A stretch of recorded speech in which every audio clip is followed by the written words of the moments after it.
The Legend of Zelda Bonds of Blood, fanfiction written and performed by SlyKitsune. Part 2, Information. 3 days passed quickly, and in that time neither Lyn nor Zelda had come up with a way out. Upon each new day, the girls would disguise themselves as common folk and travel down the mountain to the marketplace to gather information on the man who would soon be heir to the Hylian Empire. "Dragmire," said the baker. "I've never heard such a sinister-sounding name. Sorry, I can't help you. Try Beetle the salesman. He's usually seen floating out on the high seas, but I believe he ran aground today so as to offer wares to the noble ladies of the guard. You can find him in the center of town, most likely flirting with the rancher's girl. Poor sap doesn't have a snowball's chance in hell with that one, though." She trailed off absent-mindedly, leaving the girls to their inquiries once again. The town square was bursting with life.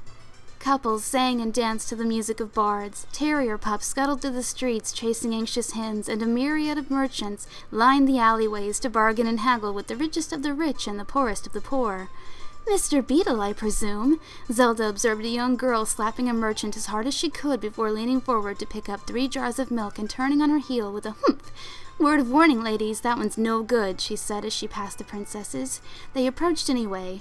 "Ah, such beauties. I've never seen you two before. If you've traveled far and would like a tour of the lands before resting your beautiful eyes at the inn, I can be your guide. For a small fee, of course. Say 999,999 rupees? The girl said nothing.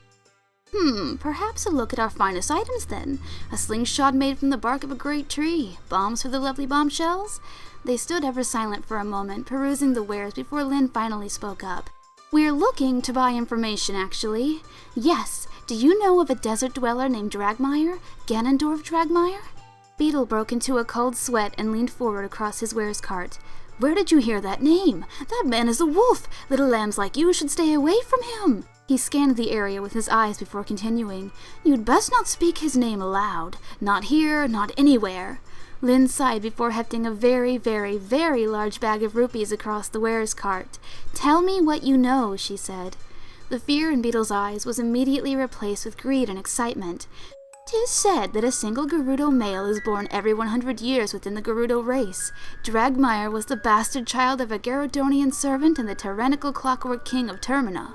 He is the heir to Gerudo Valley, and—" He leaned in even closer to whisper, "Rumor has it that he now seeks to form an alliance with the Hylian royals. I have a friend, you see, a wanted refugee from the Desert Kingdom. She's a heavy drinker and therefore her lips are rather loose. Hear tell she was a dancer for the king. He grew bored of her, and instead of simply sending her away, he sent the undead after her as she slept. A necromancer. She was well versed in the art of the dagger dance, though, so she was spared. But Ganon rules with an iron fist, and according to her, no one leaves the valley alive." Lyn looked down at her hands, only to realize she'd been trembling.